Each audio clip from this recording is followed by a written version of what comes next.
All right, welcome in everybody here to the flagship football show. Welcome back. We are brought to you by the Rebel Walk, where we are positively Ole Miss. I'm Jake Evans, alongside Lan Teller and Michael Spears here. We're glad you're with us today. If you're listening on Apple or Spotify podcasts, please drop a 5-star review and show your support. If you're watching on YouTube, subscribe to the Rebel Walk's YouTube channel. And while you're at it, follow the Rebel Walk Twitter and Facebook to stay up to date with all your Ole Miss sports news. We also want to give a shout-out to Mark Rogers, the voice of college football. Check Mark out on Twitter and YouTube to catch all your college football news from across the country and across all conferences, all in one place. And lastly, before we get rolling here, y'all don't even know this yet, we're excited to announce a new partnership with Stephen Willis and Willis Digital Media. We're going to be doing a lot of cool stuff with Stephen on his Positively Ole Miss channel in the coming weeks and months. And we're very, very excited to join forces with him and his podcast to bring you free Ole Miss content all day, every day, as much as we can. Let's do it. All right. That was a mouthful, boys. Here we go. We're ready to roll. That's great. The podcast, I know. Isn't it good? Positively Ole Miss. Yeah. It works. Podcast. It flows well. Yeah. Grammar. Welcome back, boys. It's the first time we've had the whole crew together here in a couple of weeks. We've had a lot of school stuff. You've had a lot of midweek baseball holding you down, things like that. But we are back here together. It's a good time to be an Ole Miss fan right now. The basketball team's heading to the SEC tournament, tipping off tomorrow night against South Carolina. Over there tonight. Oh, shoot, you're right. It is Wednesday. Or no, maybe it's tomorrow. Yeah, the tournament starts tonight. Correct. We're playing the last game. Rebels are tipping off tomorrow night. Rebels are the number 6 seed, tipping off against number 11 South Carolina in that tournament. Rebels got to have a big win there. We'll get to that here in a minute. But also, Rebel baseball is absolutely killing it right now. Absolutely killing it. Firing on all cylinders since losing 2 of 3 to UCF. Way to go, Michael. Way to go, buddy. It's all me. Yeah. We gave you a shout out last week. We said, look, if Ole Miss is the number 1 baseball team in the country, then that effectively makes you the number 1 manager. Exactly what I've been saying. So, but now you're the 4th best manager. Still the best manager, just not ranked. Yeah, you're not getting the love you deserve. That's okay. It makes sense. People will know who I am eventually. Yeah, they'll figure it out eventually. All right, so first thing we're going to hit just a little bit of basketball talk here. Like we said, SEC tournament is tipping off tonight. A lot of big games in this tournament here. A lot of kind of new faces that are good in the SEC this year. Alabama is outstanding this year. Arkansas came out of nowhere. Didn't see that one coming. Kentucky's garbage. Vanderbilt's garbage. And the Rebels are somewhere there in the middle. We're somewhere. South Carolina's garbage. South Carolina's garbage, thankfully. So the Rebels come into this tournament 15-10. They finished the regular season 15-10 with a 10-8 SEC record. Currently sitting with a BPI of 47 and their net ranking somewhere in the low 50s. I couldn't find the exact number, but it's somewhere in the low 50s. Both of those numbers right there, those bode well for the Rebels, being a 68-team tournament. But they got to win a couple of games. I think they've got to win 2. That's what I've been hearing. Yeah. It sounds like, I mean, if you lose to South Carolina, a 6-14 team in game 1, it's over no matter what, no matter how you phrase it. But I think the Rebels right there, I think if they win that game, well, I know if they win that game, they'll get LSU on Friday night in the last game on Friday. And it sounds that, like we said, there's some people that say that they only need to win 1. Most people think that they probably got to win 2. Might as well win 2. Yeah, I mean, I think the safer bet would definitely. I think if they're choosing to win 1 or win 2, I think we should go with 2. That seems like a better bet. But I got a list of some little like quick hitters here about the Rebels' resume, which honestly it's pretty impressive. There's a handful of losses on this record that stink. Yeah, stink for lack of a better word. Yes, that are really kind of dragging it down. The Rebels are good wins. Yeah, a lot of good wins, and that's what's been so frustrating about this team is there's been a lot of good wins, but there's also been some really, really bad losses that just shouldn't have happened. The Rebels are one of 9 teams in the country to be undefeated against top 25 teams. Wow, I don't know if we've ever been able to say that before. We are one of only 3 teams undefeated with at least 3 wins against ranked teams. The 3 teams are Gonzaga, who has not lost, and they've won 23 straight games by double digits. Ole Miss and Florida State. We are one of only 4 teams with a net ranking in the 40 to 70 range with 8 quad 1 and 2 wins. A lot of big words back and forth. Yeah, you're quad 1, quad 2. Those are the ones that count. Yeah. Tennessee, Missouri were the big quad 1, quadrant 1 wins. Rebels have 8 of those. Missouri's got 9. Michigan State's got 9. Indiana's got 8. Rebels have 8. 2 wins over top 10 teams. Tennessee and Missouri, like we said. We've held 4 SEC teams to 50 points or less. First time we've done that since 1948. We led the SEC in scoring defense, only allowing 65.4 points per game, rebounding 31.7, grabbing 31.7 rebounds a game, leading, having our best defensive rebound percentage at 72%, and offensive rebounding percentage during conference play. Won 7 of our last 9. We're hot at the right time, and we're 11-0 in holding opponents under 40% from the field. But here's the thing: we should be 9 of our last 9.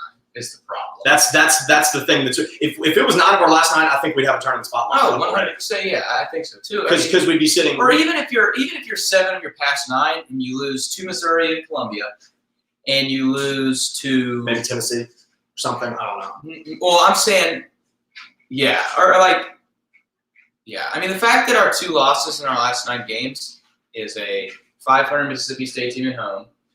And a very below and then 500. a very below Vanderbilt team who we, not even a week later, were beating by 25. Correct.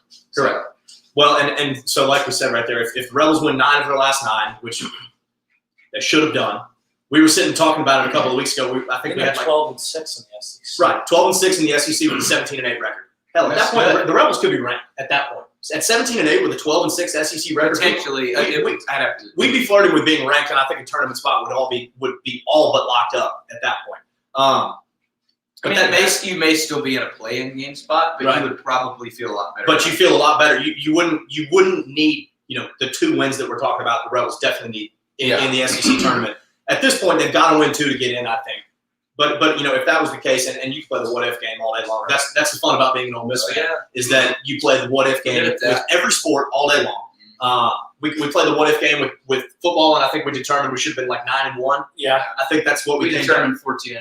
Yeah, I think next year we're going to play the what-if game, and we probably should win the national championship. That's my prediction. What if we beat Arkansas?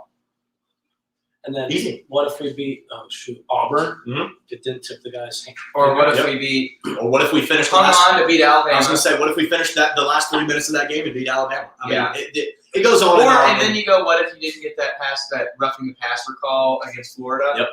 Would have tied the game. We went on to lose that one by a good bit, but still, No. I mean, it was a 2-possession game. At that point, yes. But I mean, it wasn't. I mean, and then it got away from us after that. Yeah, but I mean, halftime didn't help us. Halftime really. We came back. It was. I'm trying to remember what happened at halftime. After halftime, we came back and it was bad. In the second half is what he said. Against Florida. Yes. So yeah, and kind of the tail of the tape this year for the Rebels. I like some. Are we talking football? Or are we talking based basketball? We talked football in correlation to basketball, as in the what if. Are you talking halftime of the Florida football game? Yes. Okay, cool. Because the Florida basketball game halftime, Yes. It could also apply there. So that's why I was. We also lost to Arkansas. So it was trying to. There's too many similarities between all of it. It'll give you a headache. It does kind of give you a little bit of hope though, because it's like if they can start clicking on all cylinders, it's like wow, it could be a It's Matt Crowden throw. LSU. Put that one in there. I'm back on that. Okay. Well, again, I'm talking both. We're flipping back and forth. It could go either way. We're going all over the place here. But yeah, kind of the tail of the tape. I mean, what a lot of these stats here that I just read indicate is that when the Rebels give up less than 60 points, they're usually winning. They've done a very good job. Some of these games they've won 52-50 games. I mean, it's really incredible. Are you talking about football? Basketball. Good grief. Because it could apply. If you score like 60 points. That's true. It's kind of crazy when your basketball team and your football team are averaging roughly the same amount of points per game. I got tickled and then Michael got tickled. Oh man, we're just gonna wrap up basketball here because that's everybody's. We've talked about it all season. Everybody kind of knows the tail of the tape, like we said. Rebels need to win 2. They play South Carolina tomorrow night. South Carolina is very, very, very bad. South Carolina got beat by like 27 points against Kentucky the other day. Kentucky, Rebels beat Kentucky last week. Basketball. Okay. Talking about that. And then after that, they, if they can pick up a win against LSU, you feel pretty good about your chances going into the tournament. Of the top 4 teams that are getting buys, LSU is the one that I would want to face, honestly, out of Arkansas, Alabama, LSU, and Tennessee. Especially Arkansas and Alabama. Those two. They're on another level right now. They went through the SEC like the season awards, and I think it was Alabama and Arkansas. Pretty much like every all. single Yeah, one. yeah. And this has been a weird year for SEC basketball. Like we said, All it's college basketball. yes, all of college basketball. And honestly, I don't think any of this really matters because I feel like Gonzaga might not lose. Gonzaga is so good.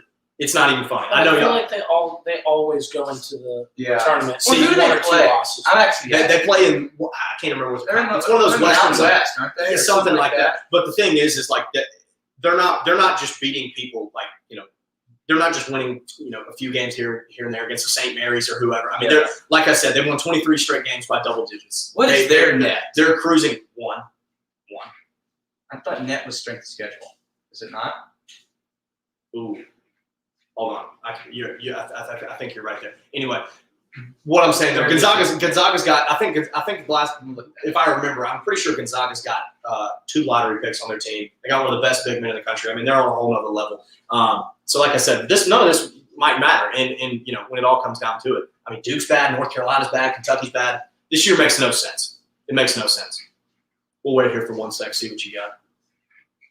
I know RPI in baseball. It's the NCAA evaluation tool. So I don't think it's necessarily But I've never just looked strength at of it. schedule.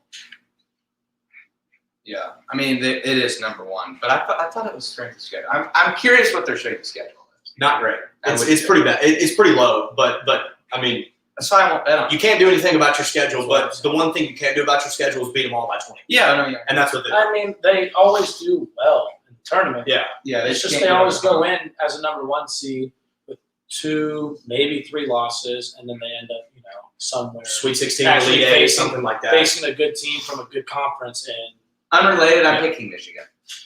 Interesting. They're pretty damn good. Well, it'll be interesting when March Madness starts up here. We'll have some fun stuff to talk about. Yeah, Brackets. I love doing little I brackets. know. I know. It I makes do me like feel- 8 of them. I feel like Rain Man. I'm just sitting there just writing out. I'm like, Yeah. gonna do like 9 or I'm something. gonna like do that. one this year, just one.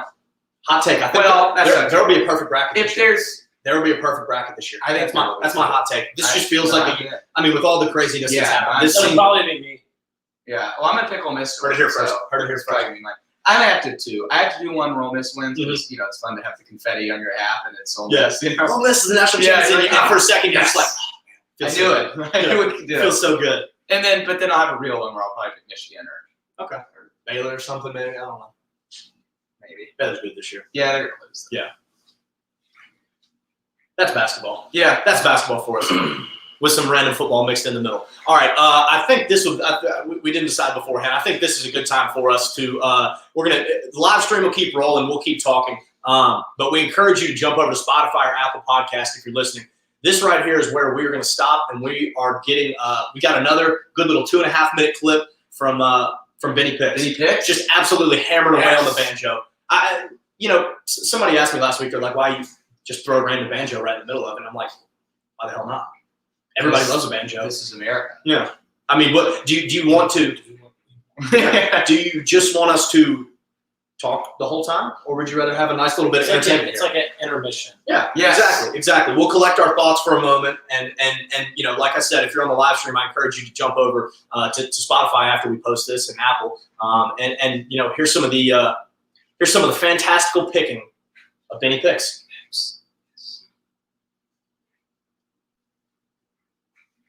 All right, so we stopped here. We're taking our break, getting ready to roll. Boys, collect your thoughts. Mine stay collected. So Good. They stay collected. I've so you don't have to collect. got like a Tupperware. Just keep them in there. They stay collected, so you don't have to collect. Yeah. All right, Benny Picks, fantastic job. I heard we listened to it earlier. It was phenomenal. Absolutely hammered away on that thing. It'll be fun to see what he can do in a couple weeks when he keeps getting back. I mean, he's only been playing this thing for 3 months now. He's been playing the banjo for 3 months, and it's unbelievable. That's like when I became an NFL level talent in 3 months. What was that? I missed that. It was over the summer. Over the man, Yeah. gosh, we You missed wish. it. Yeah, you Missed wish. it. It We was- missed it. It was Okay. really fun to watch. Yeah. People were talking. It was They were. There was a little bit of I hurt my trash. shoulder. Yeah. There you go. So They called it Land Island. yeah, lockdown. Land Island. It's a landmine. if you will. Ooh. Oh, I've got That's things awesome. else. My dentist calls me the landmine. So I go in to get my teeth cleaned or something. They're like, all right, landmine. I'm like, where? Oh, wait, that's me. Landmine where? Yeah, because I don't think your first reaction when you hear. I don't think you hear landmine. I don't think you get. To Yeah, hear I just hear the drill. You just no. I'm saying if there's landmine, you don't hear it. Landmine, an actual landmine. There's no like, hey, watch out for landmine. Yeah, it's you're walking, and next thing you know, you're with Johnny Cash and Prince. We hope. Prince, we hope. Yeah. All right, so we'll jump in here, talking baseball here to wrap out the show. This is the big story. This is what everybody's focused on right now. Obviously, people want to see the Reds do well in the SEC tournament, make it to March, everything like that. But when it comes down to it, baseball in Oxford, Mississippi is what matters. From March on. Rebels have won 6 straight since losing 2 of 3 to UCF. Rebels dominated the State Farm Showdown. They've handled all their midweek games since then. And the 2 lone losses coming against UCF. Who are you for that? Yeah, the 407 showdown. The City Beautiful, Orlando. Disney World, yeah. Mm-hmm. It's funny. Being from there. My brother's in Orlando right now. Really? Yeah, you can see my computer blowing up. He's in Universal with senior trip. I love Universal. Yeah, so he's saying, I the was an annual pass holder in high school. Oh, nice. Okay, so are you Universal or Disney? Universal. Universal's like way more of an enjoyable experience. Yeah, you're right. Don't you were totally a Disney For my guy. 21st That face. That's it. For my 21st birthday, one of my best buddies, his dad, is high up in Disney. Mm-hmm. So for my 21st birthday, we were able to do Drink Around the World at Nice. Epcot, which was awesome. Yeah. But Universal, like every time I'm home, I get. Well, okay, so and in high school, I had the annual. So that's one of those places like you don't get tired of it. Like you can keep going back every time. No, I walk in. I've been down there one time and I don't know if I'll get to go back again, but I've always wondered like, is that a place that you'll want to go? Like the kid at the candy store, like yes, the smile you see when you walk down the gym. Or when you walk down the stairs on Christmas morning. Yes. That's how I am at Universal. Okay. See, that's how I am at Disney World. When I get to see, I haven't been in like 9 years. Yeah, it's probably because our maturity level is just like mine's here and yours is here. Okay, but let me just say you really like this. Disney. And this is the last thing I'll say about it. So, what is the best ride at Universal? The best ride, that's more of an opinion. Okay, well let's say I had to go. What would you? And I can only ride one ride. One ride. What are you picking? What do you want me to ride? Who's never been to Universal? Okay, so Universal, I'm telling you to go Hagrid's Motorbike. Okay. The new Harry Potter world that took over Dueling Dragons. Yes. When you cross over, we're going to say you have the 2-park pass, so you can go Universal and Islands, right? Okay. At Islands of Adventure, I'm telling you, do you want to do an indoor ride or an outdoor ride? And if you say outdoor, I'm going to say you're going Rip Ride Rocket. You can pick your own music. Oh, that's cool. And you actually go up. So can I do Demi Lovato while I'm No. See, they have 5 songs per genre. So I always go Glamorous by Fergie. As you should, yes. A lot of my friends do Stronger by Kanye. That's a good one too. But I like Glamorous. Okay. It just kind of goes with the ride. Yeah. It feels right. Yeah. And then if you're going to go indoor, I'm suggesting to do the Mummy. Okay. So the Mummy is probably behind Hagrid's Motorbike ride, my favorite ride. Okay. So now if you're asking me from the Disney World side, the ride that I'm about to suggest trumps all of those, and it's not close. And it is the Mini Adventures of Winnie the Pooh. That ride, okay, when you're in the honey pot, right? You're in a honey pot, and you're going around, and it's fun, it's whatever. Then you get to the Tigger part. Mm-hmm. The only ride that it's the most fun you'll ever have ever. I will say, no matter where you're at, you're going to be the happiest kid on earth. Oh, yeah. And no matter how old you are either, going to Disney or Universal or wherever you're at, you're going to have a smile on your face. Yeah, and that's the problem that I have with people like, oh, I'm too old. I'm too old for theme parks. Never. I just want to, get out of here with that. Every Thanksgiving, every Christmas. Pause to lick my giant lollipop. or the excitement I get when I get a butterbeer in Harry Potter. Yes, which I kick. Yes, like or the people mover in Tomorrowland, and I'm just the people that are too cool because they're too old. I get away. Yeah, someone didn't hug you as a child. Yeah. Get off your house. Yeah. Yeah. It must. Yeah. we're not going to take that. I mean, the rest of us are not. We're just not going to take that. No, we're not. Yeah, It ends now. Yeah. Put a stop to It's this. back to baseball. Yeah. All right. Yeah. So back to baseball. We could be an amusement park podcast. But Yeah. Well, we So might it's worth looking Low-key. into. We'll convene after. Lucky we might be. We'll see what we'll see if Disney Universal's looking for podcast sponsorships. It might be. awesome. I already get free tickets to Universal, but it's whatever. Oh, man, that was Me just too. a flex and a half right there. Just an absolute flex right there. All right, so jumping back into baseball. So the Rebels, like we said, have won 6 straight since losing that Sunday game to UCF. They won those 6 games by a combined score of 63-20. If I remember right, I think like 4 or 5 of those are double-digit games. I think Belmont was the 2 Belmont games, the 4-3 and the 8-7 might be the only 2 that Rebels didn't score double digits in. Offense has been booming. Offense has been absolutely booming. Yeah. In part I feel by like Tim Elko. Yeah, I think Peyton Chatnier not being in the lineup hurts a little I bit. was gonna He's ask a about that, he's a big contributor, and don't get me wrong, TJ McCants has been doing awesome for filling in. Oh yeah, Awesome, better than what we expected.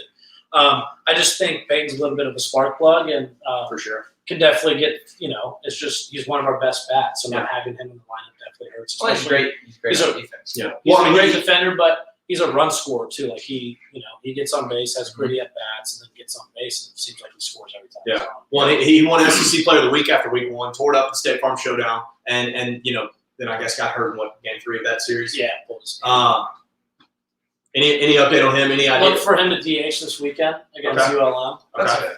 I Easing think, back in. yeah, like he's been moving side to side at practice. I think started yesterday. Okay. For ground balls, he's been taking BP for like the past week, been running a little bit. But I think he'll DH this week, and then maybe next week when we go to Wild Tag, maybe he'll play defense, Okay. or just keep him out until Auburn. We'll see. But If I were coaching, I would just leave him out to Auburn. I mean, there's no need to push it. I mean, Yeah. personally, I'd like to see him get at bats before Auburn. if he'll possible. be. That's Yeah, what he's Yeah, gonna do. that's what I'm saying. Like, Yeah. I like the fact that you're saying that he's going to DH this weekend. I like that. I don't need to see him practice in the field. I know he still knows how to field a ground ball. Yeah, I mean, that's not a skill you lose, but you need to consistently see pitches in order to stay hitting the ball like that. 100%. And I think, too, going back to the UCF series, there's been talk about they had pitches and stuff like that because you look at it, they go back home and they play Stetson out of DeLand and get absolutely carved by their midweek guy. Yeah.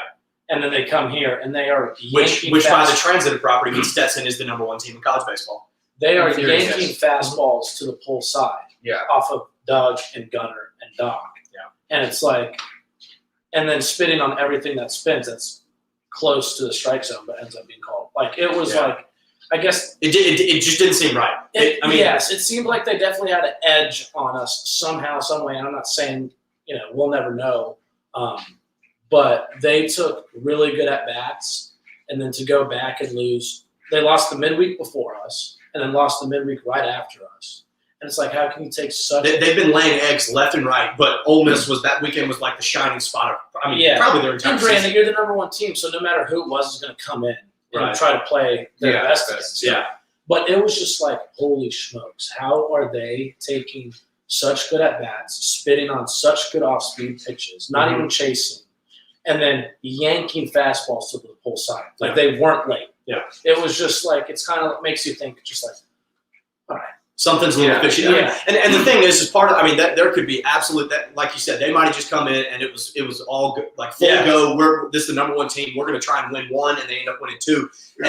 But the other thing, baseball's like that sometimes. Exactly. You We know better also than didn't anybody. help The ourselves. best team doesn't always win the baseball game. Yeah, Coach B always says it's not the team. It's not the best team that wins. It's the team that plays the best. Right. And it's Not true one day. because baseball is, football. You have a week to think about your loss or your win. Baseball, it's like you don't even have 24 hours every every time. Y'all been playing pretty much a Tuesday, Wednesday, or Wednesday, Thursday every single week so far. Yeah. This is the first week that y'all haven't had multiple midweeks, correct? Yeah. No, we didn't. We only had one our first midweek, and then we had Tuesday, Wednesday last week. Okay. But I think another thing, and you may be bringing this up, but I saw Coach Bianco talk about plate discipline with us. It seemed like that was an issue. Here, a crazy stat. I'm ready. So we had 18 full counts against UCF. Total? On Saturday. On Just Saturday. on Saturday. So Okay. and the Wow. two Rebels of them- batting or pitching? batting. Batting. So our offense, worked 18 3-2 counts. 2 were walks. Really? Yeah. That's Yeah. A lot. And yeah, you can't. Rest for strikeout, ground out. I think we got You on can't base win. maybe- I mean, that's yeah. hard to win. And so the big thing was practice on Monday was like, look, like you guys need to take your walks because 10 of those 18, so 2 of them were walks, 10 were strikeouts out of balls swinging out of the strike zone. Really? Yeah. So the huge thing was take your walks. And granted, we've been playing, mid-major schools on the weekdays. Right. So their pitching obviously is not as skilled as a UCF or an SEC team. But the fact that It's good practice. we're scoring double-digit, we're having double-digit runs, and we're only having 8 to 10 hits, but we're having like 10 or 8 to 10 walks, which is improvement in what we were struggling with against UCF. Do you think? And I think that's where Tim Elko's, weekend comes from is he was starting to see the ball up and not swing at anything down. Yeah, because that's been. I mean, so we'll go on and read that stat. So Can I ask a question first? Yeah, go for it. No. You're right. I'm You sorry. just did. You just did. We're gonna move on. Do you think that like part of that plate discipline and like, we're number one. I'm gonna jack this out apart. Like, do you feel like it was kind of that urge to like? I don't know. Baseball. I played t-ball for a week and quit because it was hot. I will say, from an outside perspective, I would say we're the number one team. We're playing. We're playing, Alcorn States. Yeah, we're playing bad teams. We're going to win this game anyway, so I might as well swing on my shoes for the fences. And you happen to run into a team against UCF that just for some reason they were clicking that weekend, and you swing out of your shoes too many times, and all of a sudden you lose. Those were frustrating games from an offensive standpoint. 100%. You felt like, so do you think it was frustration that was causing that lack of discipline at the plate, or? I think Tim and Kevin would be the first to tell you like. Their swings were getting long. Mm-hmm. They were swinging at brutal pitches. Tim's swinging at sliders that are low, and then Kevin's fishing at, change-ups or fastballs outside and low and rolling them over. So I think the biggest thing for Tim was just seeing the ball up. Mm-hmm. And you can tell, like, he still kind of check swings a little bit, but he's picking it up better. Right. So maybe, like, they were just pitching him different or he just wasn't seeing it well. Yeah. But I think once they started pressing, I think the swing started getting bigger instead of shorter to the ball, which is, makes you late. That's the problem. That's the problem. And And before you start talking, I need to apologize to Tim publicly. Here's the thing: I jinx people. I'm when you get done, I'm going to piggyback off this. Yeah, like I need jinx to people also. for good or for worse. Like I jinxed Matt Corral. I'll admit it. I jinxed him before the Arkansas game. I wrote this article how I think he should win. He should be. In the Heisman You did. That's conversation. right. I know. forgot that. And then You wrote like one article the whole year. And I'll talk crap about somebody. Oh, this person's playing bad. Oh, this person's terrible. Blah blah blah. And then when I say that, they go off. Or if I say, wow, this person's playing amazing. Like this guy's amazing. Like he's one of the best. Then they play. So let's stop right there. You don't say anything else about Tim Elko. You apologize. I know, and that's what I'm trying to do. I'm trying to make it right. Just apologize. Yeah, it's just bury it. I was not thrilled with Tim's early season performance. I was at my wit's end, as they say. Yeah. And I said some things that I wish that I could take back. I'm sure he said some things about me that he could take back. Relay the message. We'll get an apology from Tim next week. Yeah, I just was like, man, we need somebody else back. Because, I mean, his batting average was what? Under 100? It was under 100. It was bad. I've got it here as at one point it was 102. Yeah, Like, I was just like, okay, like it's not working. Like maybe give him a couple games off, let him kind of get his mojo, and then and I would text people after my roommates. I'd be like, dead guy, another out from Tim, like and then he made me put my foot in my mouth in a very big way. No, he shoved it in. Yeah, he said you were taking that foot. So I want to apologize to Tim. You're doing the Lord's work. Very well. I will say this. Ole Miss fans are awesome, but they are so quick. Yeah. No, it's a. Oh yeah. I know, and there are people that were telling me that. I don't know baseball very well. They can be the greatest fans ever. Yeah. But then they can be the we got a short most leash. ruthless. Look, I'll say that because you're 100% right, and I think that I would like to give most fans who are like that the benefit of the doubt and say it's because we just expect more. We just expect this team to be good, and there's been so much. Nothing wrong with expectations. Right. But At the same, we've only played if, 4 I know, games. if it's me, and that's if why I'm it's, apologizing. if it's me, I if it's me admit going I'm crazy, that I was wrong. yeah. If it's me going crazy and jumping them too quick and whatever, I would like to say that it's just because I'm expecting more, and this team is really damn good and should be winning. 99% of their games. Well, and it just But there are some fans who are. I mean, we got a guy who sits behind us, who sat behind us forever and fought season tickets, and he comes to every game and he wants. I mean, nothing positive comes out of his mouth. Everything that happens, somebody screwed up, this, that, the other, yelling. I mean, my dad's turned around and asked him before, like, why he even buys tickets. It sounds like the 3 hours in Vaughn Hemingway are the worst 3 hours of his entire week, and he comes back every time. And there are some fans that are like that. There's just, I don't know. I think for me, They see only the negatives. with this situation, I just his outs came at such bad times. And so they were kind of exaggerated because it'd be like, oh, we got a man on first and third with 2 outs. When you got a 3-2 count, opportunity to load the bases with whoever up was next that was gonna crank it. When you and got he would swing at a bad. when you pitch, got and your third baseman who is your captain who is 6'4", 240, yeah. hitting in the 3 or 4 hole with men on base. You just look at that. You just described that. I'm not even be talking about Tim Elko. You just described that person right there, and you're thinking they're going yard. Yeah. You're expecting big hits out of them. A lot of power, things like that. And for as much as he struggled over the last couple of years, he has been absolutely lights out, red hot. He was red hot last year. Yeah, he batted 354. Because he struggled first 2 his years, sophomore year and his freshman year. And then he found his rhythm last year, and then I was a little quick to jump off the boat, which is why I'm apologizing. Yeah, I also think too a lot of his outs were. I mean, he had a lot of hard hit balls. Yeah, no, he and did. part of that's just unlucky. Sometimes you find a hole, Yeah, sometimes it's just you don't. sometimes. And I was more talking the strikeouts. yeah, and it was a lot of what you're talking about, swinging it. For me, I'm a Braves fan. For me, he reminds me so much of Austin Riley right now for the Braves. Spears, you know who that is. Austin Riley right now. I mean, big old dude, like Tim Elko, plays third base. Can hit a fastball a country mile, but for the longest time could not hit a slider. Would swing over top of sliders, swing out of his shoes. I mean, that was the strikeout pitch. You go slider, and sit him down. It's that easy. And for a long time, that was kind of like Elko. But what you're saying, and it showed this year, he's more disciplined. He's swinging at better pitches. I asked you before the show, I said, what's changed for him, whatever. You just said he's just swinging at better pitches. He's just not swinging out of his shoes. I mean, he won SEC Player and National Player of the Week last week. 10 for 17, so 588 average. 5 home runs, 13 RBIs. Took his average from 102 at the beginning of the week to 333 by the end of the week. Yeah. Hit 3 home runs over the weekend against Belmont, and then last night against Alcorn State, 2 of 3, 3 RBIs, 3 runs, and 2 walks. So the dude can't do anything. Yeah. So that right there is everything you need for foot in your mouth. Yeah, I'm swallowing my foot at this point. Big time. and I think too, it's like he was struggling. Kevin Graham isn't doing what he can do. Leatherwood isn't doing what he can do. But the thing is, once those guys, this team's dangerous. Hot, This offense is dangerous. There were 7 to 8 guys that because you go up and Justin Bench is doing phenomenal. Yeah, he's doing great.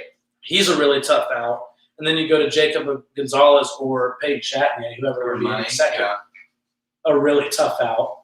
Then you go to Tim Elko, really tough out. At this point, he's not out. He's never Kevin's out, hitting, last week. Uh, if Kevin's hitting well, do you pitch to Tim or do you pitch to Kevin? And then if Leatherwood is hitting, then you go, okay, well, do we pitch to Kevin, Leatherwood or Kevin? And then you have Dunhurst somewhere in there who's hot. Showmaker. It you can get is just so. There's so many patient. Yeah. I'm telling you. And I'm on board. That's what we I needed this experience to learn. Yeah. It was a learning experience. I'll come back stronger. Good job. We were talking about this last week, kind of like it seemed like the big story so far in the games that the Rebs have struggled has just been piecing together hits well. Yeah, it's timely hits at the right time. We'll get our hits, we'll get our runs, but we've been leaving a lot of runners on base. Yeah. Which I feel like is a problem with a lot of teams. I mean, that's baseball. That's baseball. Yeah, I mean, it's tough. It's the good teams are not the teams that have 12 hits a game. It's the team that can just put together the hits at the right time that make runs. Exactly. Because you could have 12 hits and you might only score 1 run, but That's you frustrating. scatter them all over the board. Here's what I haven't liked so far, and then we can move on to better things. I think it was Friday night we played Belmont, we were up 12-0 after the third inning and didn't score for the rest of the game. Correct. Yeah. that is what pisses me off. Yeah. Is just step on their neck. And I feel like hobnail boot. My freshman and sophomore year, I remember us just not even having no mercy. Yes. Absolutely lighting. Every once in a while you see one. I'm pretty sure Auburn had one of them a few weeks ago where they won like 27-2. 33-0. How do you do that? How does that work? It's like a 4 or 5 possession game. But I'm just saying, that's we need the mentality we played with last year, where it was we had not a target on our back, but we had to prove people wrong. Yeah, that chip on your shoulder. This year, the chip's not really there because we finished second, went 16-1. There was way more hype coming into this season than I think there has been in a long time. Number 1 team in the nation. It's I feel like we play better when we're nobody's looking at us. 4. That's why we do well in the State Farm, ranked maybe when we're ranked over there, because I think it's all right, we got something to prove a little bit. People continue to doubt us. I think if we had that same mentality, that 12-0 win would have turned out to be 17-18, something like that. You keep putting it on. Maybe you don't score every, but you put in 1, 2, 3. We don't just cash in. Right. Yeah. And the thing is, nobody's unhappy with a 12-1 win. No. But like you said, if you score 12 in the first 3 innings, you should probably tag on a few more. Clearly, you got their number that night. You ought to tag on a few more somewhere along the way. But yeah, so they won that one 12-1, then what? 8-7, 4-3 or 4-3, 8-7. Yeah. Clutch plays late. Yeah. Swept Belmont, and then another double-digit win over Alcorn State last night. So the other big news coming out of baseball right now, Doug Nikhazy was announced today that he's going to miss his first start of the year with a pec injury. The rotation for the weekend, and for however long Doug's out, looks like it'll be Gunner going Friday night with Drew McDaniel going Saturday, and then Derek Diamond still on Sunday. Is that correct? Yeah. Drew McDaniel coming in, filling that spot right there. He's been good. He's been very good. He's a very, very talented arm. Yeah. Last year struggled with confidence, I think. I think he's kind of already gotten that back this year because he's thrown the ball well. Yes. So far. And it's just mature. It's just kind of getting his feet wet a little bit. Playing SEC but ball. When you talk about stuff, he has really good stuff. Yeah. Gunnar Hoagland type of has three really good pitches. Yeah. 3 really good pitches that he knows he can go to at any point. And the other thing too is even if he doesn't have all the confidence to give you 5 or 6 innings or do whatever like that, the Rebels bullpen right now is fantastic. We were talking about it before. Taylor Broadway's been one of the best relievers in college baseball so far this year. Miller's looked good. Yeah, Kimbrel has just been lights out. It'd be nice to get Chofie back. He'll be able to throw, and I don't know if you guys know this, had meniscus surgery yesterday. Did not know that. Yeah. When did he get injured? So they pulled him. We pulled him in Arlington, but it was his elbow that was bothering him in Arlington. But it's because he couldn't push off. He couldn't use his leg, so he was using. So he was just using. So he hurt his elbow by having hurt. So it was feeling strained. Comes back, tries to throw a pen the next week. Couldn't push off.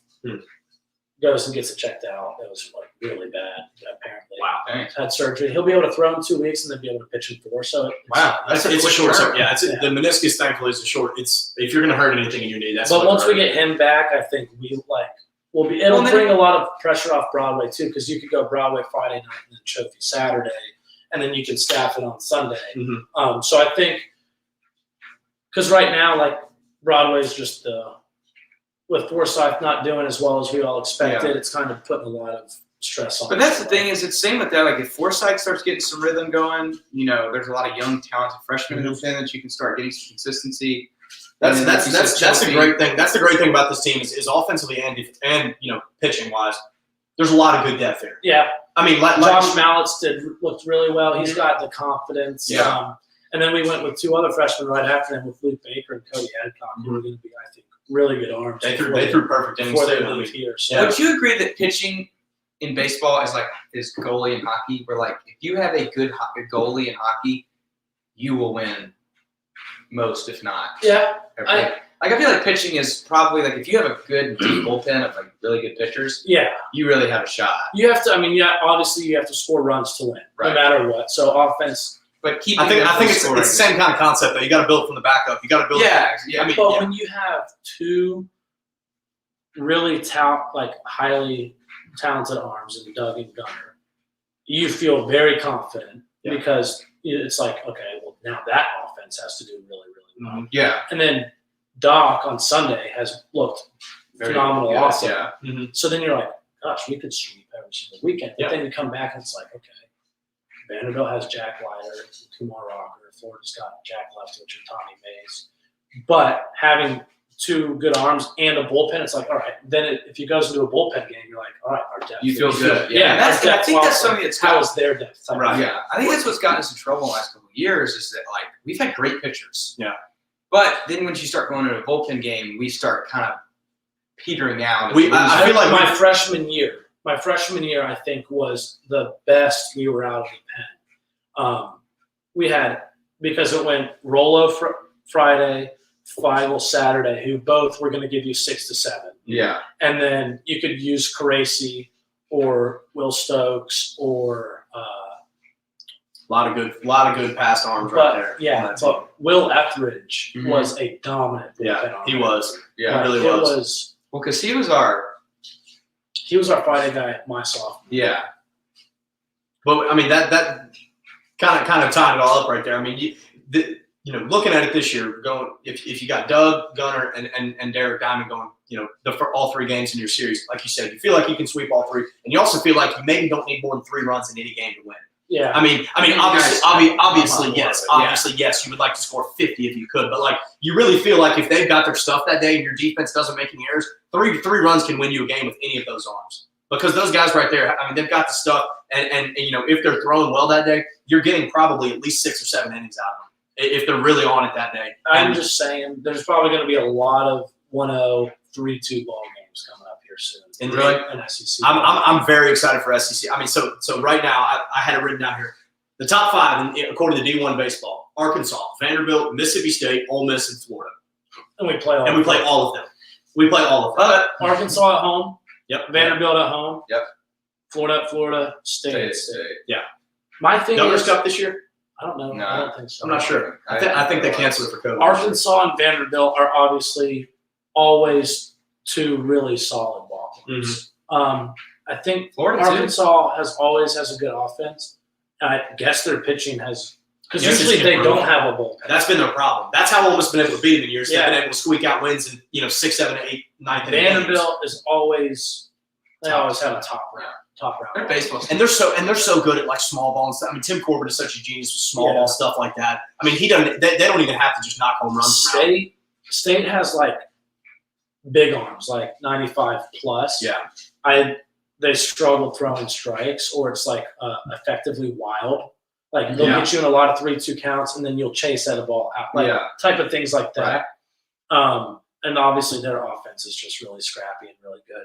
And then Florida too always has pretty good arms. I'm not sure how their bullpen is doing though, but yeah, I haven't seen much about Florida this year, but they're always one of those perennial highly ranked teams. Yeah, that's always pretty good. It's gonna be a lot of fun to watch. I mean, so I guess we got this weekend series. We got 2 games, La Tech next week, and then it's Auburn next weekend. So we're jumping right into it. How are they this year? Because they've been pretty good. They're like, I'm pretty sure Auburn's ranked. They're like Tennessee and Alabama. They play like nobody, and then they come to the SEC conference, and they'll probably get. I was wrong. They're not ranked. Okay. Well, that's good. That'd be a big series this week. Get some confidence going into. But then again, Auburn's always usually pretty good. Yeah, they're always usually better than Alabama. Auburn's 8-4 right now. They're usually better than Alabama and Tennessee, but okay. Well, they played a ranked Oklahoma and lost in 10. That's pretty good. We got smacked by Baylor. Lost a game to Boston College, also ranked. Lost 2 of 3 to Boston College, who's ranked. So honestly, their losses right now are all pretty good. Yeah, no, that's pretty good. I mean, this is solid. That's what I'm saying. They're usually the better club, but so they also played in that. It's like Alabama and Tennessee. Like, they don't play anybody. Yeah. Tennessee's I was shocked to see Tennessee was ranked because their baseball programs. They kind of turned a corner here. I mean, Tennessee baseball has gotten a lot better in the last couple of years. I don't remember who it was. They hired their new coach a couple of years ago, and they've kind of turned a corner there. And I mean, like we said, the SEC is just filthy in baseball this year. Can I ask you a question? Do we have the gray jerseys still? Mm-hmm. I mean, we just haven't played right. Like what's this? When do those come out? Have we been wearing? Do we wear those for the most part in midweeks? I'm trying to think. Like I can't even remember the last time I saw them. There was like a. We'll usually bring them on the road when we play an SEC team, but like they're cursed. That's right. We can't win. I forgot about that. Yeah. They really are. That's the gray with the big blue Ole Miss across it, right? Isn't that it? Yeah. With like the And they're awesome jerseys. They are. Ross, So my good. roommate Ross does not like them at all. I like them fine. I love them. Yeah. I mean, I don't think we have a bad jersey. Let me ask you personally. this. Why do not all the jerseys have that chrome Nike? Oh, that looks so good. Because we On those just got the Those Nike two. Elite. We just became Nike Elite, so we only got 2 jerseys this year, and so I'm assuming they'll come. Yeah. So how do you become Nike Elite? Because a lot of sports do that. Be Elite. That's awesome. just be elite. It's as simple So as you that. just congratulations, you're Nike Elite. I have no idea. That's It's like when you go platinum, like you just get like certificates like congratulations, Yeah. you are now elite. That's bad. In our eyes, you are elite. Yeah, it's awesome. That's it. That's it right there. I'm a big uniform guy. Me too. Yeah. I miss our all white like my freshman year. I loved. Yeah, I did too. I love this. Okay, here's a question. I noticed the State Farm people. The the black that's on the practice jerseys. Mhm. Is that? I love that logo. I think it looks great. And I it's got a on sweatshirt. our- I got a sweatshirt. I looks wear great. it at least 4 times a week. That popped up when I was in early high school. It appeared here and there on like stuff you could buy from like Mhm. Dick's and stuff. They used it as our logo for the first game? Like, do we think that's going to be phased in, kind of like the script M is kind of like our baseball logo? No idea. I don't That'd think be cool. he's not the person. Well, but to I ask mean, he about may that. be like, I don't know if they Yeah. talk about it. I don't know what baseball players talk about. What do baseball players talk about? The script Cool ends. stuff. Yeah, not that. I think it's cool. Yeah, no, I love that logo. I like it. I like that logo a lot. I would really like to see at some point. Like, I mean, I don't even know if this is something that they'd be interested in doing. I love when teams have a logo in center field carved in the grass. I love that. I also think that's cool. I think it looks sweet. Do college teams do that? That's what I'm saying. I don't. Yeah, I mean, there's probably a handful that do, but like, Coach B's also very old school. Yeah, I was about to say. So like the glitz and he's not all about Yeah. heck, we just got navy and red cleats like 2 years ago. yeah, yeah. it was black. It Yeah. was just black and white before that. What I would like to see, and I talked to again my roommate Ross. We would love to see on like a midweek, doesn't really matter, wear those red practice jerseys in the game. They're sweet. I think they look great. Again, we don't have a bad jersey. I don't think. I think there's nothing that y'all wear With the that white looks bad. pants, and you got your blue caps and your blue helmets. Yep. I think they look good with powder bands. Though. That's like Ross warming agrees. up- I- warming yeah. up before The game. red I practice think, with the in powder. my opinion, I I think hadn't it's seen a a picture of little that. too much. But like again, I don't care. I'll do it. It was like when Ole Miss wore the remember that against Presbyterian, red jerseys, blue pants. Yeah. It was fine. A lot of people didn't like it. I mean, It I didn't don't. sit right. I with wouldn't. me. I wouldn't want us to like. I wouldn't want that to become a regular thing. But I thought it looked pretty Yeah. good. Like I would just love for us to just give it a try. We had some weird uniform combinations in those Hugh Freeze years. We had like the white with the blue pants. I and the liked it. rebel I thought I mean, it was trying something. And it yeah, was fine. that Vandy game with Jeff Scott touchdown run. We came out in those jerseys and pants. That I was looked playing pretty. Father Ryan in a freshman football game that night. I couldn't go. What am I supposed to do with that? Sorry, Tilly. Man, better times, good times, right there. Yeah, That was we had like fantastic. 8 people there, so we were all playing like every position. Real fun game.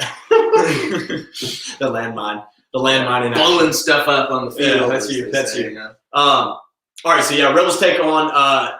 They got 3 games this weekend. Louisiana, Monroe. All 3 games that the Rebels should win. We hope for a couple of big wins here to keep this offense going, keep the momentum rolling. They've got 2 games against Louisiana Tech next week during the middle of the week.